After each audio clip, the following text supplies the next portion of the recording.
Carnivore day 48. I want to start this video off by just apologizing that it's been a good solid 13 days, almost 2 weeks since my last post. I've just been super busy with work and with everything, and it's been hard to, get to the video and then do the editing and all that stuff. So with that being said, I'm going to do my best to be diligent and to keep my posts up daily, because that way it's going to keep them short. Today's video is going to be a little bit of a longer one. We have a lot of topics to discuss to cover everything that you've missed over the course of the last 13 days. So we're going to be talking about cooking schedule. We're going to be talking about cooking techniques, meat procurement, rendering beef tallow, and also the next project, which bacon grease candles. That's going to be fun. So at any rate, let's go ahead and jump right in. I want to keep it short. Cooking schedule.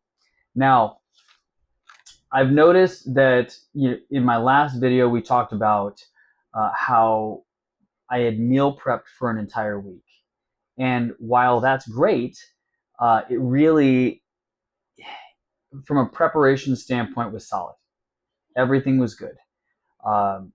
But by the end of the week, I was just not feeling it. Like the meats were, they still tasted okay, but there was just something a little bit different that I can't put my finger on. So, I just honestly, I prefer a freshly cooked steak.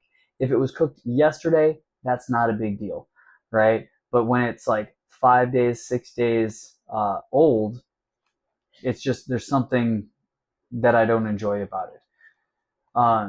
So keeping it fresh is I didn't realize how important that was to me. And coming from a bodybuilding background, back in the day when meal prep was like you'd cook 7 days and then you'd be good. It's a very different kind of a lifestyle, cooking something every single day, especially when you've got a busy schedule. So it's also one of the reasons why I haven't posted, because the cooking schedule has, I don't want to say intensified, but it's just one of the realities of the situation. And as work ramps up, getting into summer, it's just one of those things. So the cooking schedule is every day. So I'm cooking in the evenings, my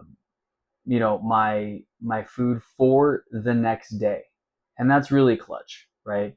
Sometimes if I'm really feeling tired and I had a late night, and I know that I can go home for lunch the next day, then I'll cook a fresh steak right around 4 or 5 o'clock, and then I'm solid, right? But if I can't do that, then I know that I have to pre-prepare my food, and a lot of times I have to pre-prepare my breakfast. So what I've been finding myself doing is at the end of the night, I will cook a steak, and then immediately afterwards, I cook my breakfast for the next day, which is my 8 eggs and 8 pieces of bacon, which is really kind of ramped up from the 6 and 6 that I was doing. What I've noticed is that with the increase in workouts, I'm just hungrier, and so I'm just having to cook more food to hold me over until my evening steaks. Now let's talk a little bit about cooking techniques. So I've tried some of the cooking techniques that you guys have given me in the comments. So one of those was cooking a roast. And so I used the slow cooker just like you guys told me to. One of my good friends, Mike Butcher, love you, dude. He had given me a recipe called Mississippi Mud, I think is what it's called, where basically the packet or the recipe calls for the roast, 2 sticks of butter, a packet of beef au jus gravy mix, as well as some pepperoncinis and a dried ranch packet. Now, some of those things I didn't have. So what I did is I did the roast. I did the butter. I did the pepperoncinis. I added some jalapenos. And instead of a beef au jus packet for gravy, I used a chicken gravy packet. And honestly, it turned out really, really tasty. However, it kind of messed with my digestive system. Let's just say it was kind of explosive, right? So I didn't sleep very well that night, and it was really hard on the digestive system. And I don't know whether it was because of the packet, or um, because there was so much butter, or because it was the spicy peppers that my digestive system just hadn't been exposed to in like 40 days, right? So being 48 days in now, I feel like I've hit a really good rhythm. The other cooking technique that I wanted to talk about that you guys had recommended was using the air fryer.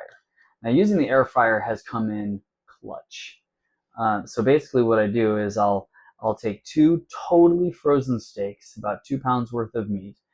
I will salt and pepper one side, and then put a square of butter on that side, and then I'll let both of those steaks cook in the air fryer for 6 minutes at 400 degrees, right?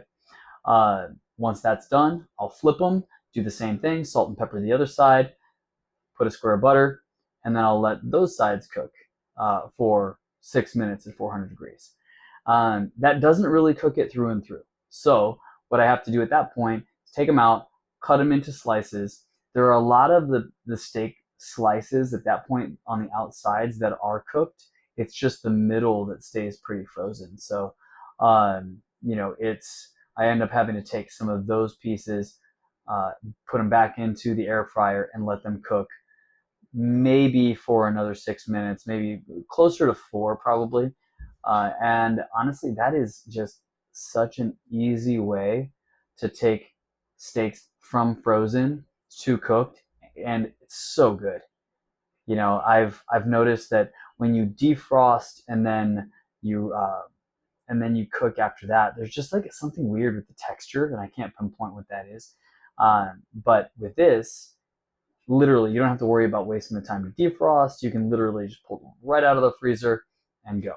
So that's been a really awesome technique that I haven't really fully been able to utilize because um, I've still been keeping some of my steaks in the refrigerator and then some of them in the freezer. So I think really where that's going to come in clutch is when I've got mass amounts of meat that I have to store over long periods of time. If I was going to buy, like, for example, an entire cow, right, that would be a great way to cook that cow. Or, I've got a buddy, Mark, which actually leads me right into my next topic for today, which is meat procurement. So my buddy Mark works for one of these big food companies. I don't want to let the cat out of the bag on what food company that is, because I don't know if he's hooking me up with the good buddy discount or not. So, but he hooked me up with a giant ribeye, things like bigger than my head, 17 and a half pounds for about $238. Ends up being about $13 per pound.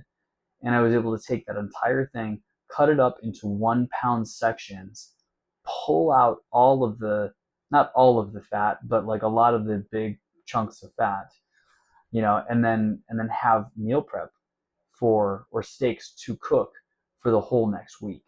So it was a really, really great tool. Well, it gave me about 8 days worth of steaks. So that was really, really awesome. You guys will see in the video how that looks. And so then I was able to take all of that fat and put it into a pot, put it on really, really low heat, and melt all of that fat down. And then I basically took a mason jar with a strainer on top, and then a piece of paper towel inside the strainer, and then very slowly, little bit by little bit, pour that melted beef fat into the strainer. So it goes through the paper towel, through the strainer, and then really getting a good, clean beef fat that I was captured into that mason jar. I like to refrigerate that. I know there's a lot of people that just keep it soft and keep it on the countertop, but I put it back in the refrigerator, and that thing was looked really, really good. I haven't been filtering out my bacon fat in that same way. So I've actually got a big task ahead of me because I literally have a lot of stored bacon fat that I'm not really sure totally what to do with. One of the options that we have is our next project. We're going to make some emergency candles, and they're going to be bacon grease candles. So the first thing that I have to do is I have to render the fat and filter it like I did for that beef tallow. And that should be pretty easy. Basically just throw it into a pot and just cook it at low heat and then run it through the filter. We're probably going to buy some glass jars with a metal wick holder and then just some yarn, and then we'll just go ahead and set it, pour it and set it. Should be pretty easy. The one thing that I was thinking about doing, and you guys let me know in the comments because this would be really cool, is adding some essential oils. I don't know how much these bacon grease candles are going to smell like bacon. And to be quite frank, my wife doesn't like the house smelling like bacon, but she loves her floral scented candles. So if we can use like some essential oils or something to be able to scent these candles, let me know. Because if we end up wasting a bunch of essential oils and ruining a bunch of bacon grease, that would be a shame. So I'm counting on you guys to help me out in this arena. But I feel like we've got so much bacon grease now that it's like it's going to waste. It's just sitting in the refrigerator. And we really do. We have, like, I've been putting them in coffee mugs, and I've got probably 8 coffee mugs worth of bacon grease sitting in the refrigerator, taking up space. So we need to figure out something to do with that. I found that I don't like cooking with it because it just makes me feel not great, not at my best. I'd rather cook with butter or beef tallow. So that's kind of where we're at with all of that stuff, guys. And that catches us up from the last 13 days. So I apologize for not posting. Do me a favor, like, subscribe. Your comments mean a lot. So these videos where we respond to comments are huge. So please continue to comment. I'll do my best to address your comments or to try out your suggestions, and that way we can talk more about it here on the video diary, whatever this is.